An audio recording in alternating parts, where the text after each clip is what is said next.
अब आप ये देखें, ये कराची में लॉकडाउन हुआ है, ये देखें, ये लॉकडाउन है।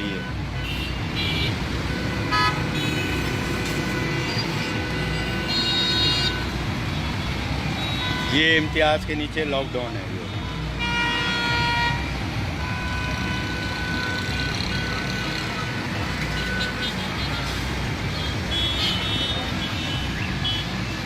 तो भाइयों और इस मुल्क के कौम के लोगों, ये देख लो, ये इतनी बड़ी जहालत है कि इमरजेंसी लगी हुई है इस मुल्क में, शहर में। ये आयशा मंजिल है, आयशा मंजिल का ब्लॉक 7 और बिरयानी चौक है, जहाँ पे इतना रश है कि जैसे कि इनको कुछ दोबारा मिलेगा नहीं।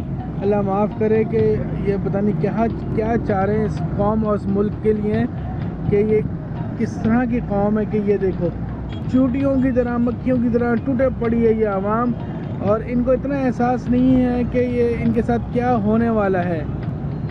अल्लाह इन सबको अपनी हिफ्ज़-ओ-मान में रखे, उनकी जहालत को सबसे पहले गर्क कर दे किसी समंदर में, किसी ज़मीन फटे और इनकी जहालत गर्क हो जाए किसी तरीके से।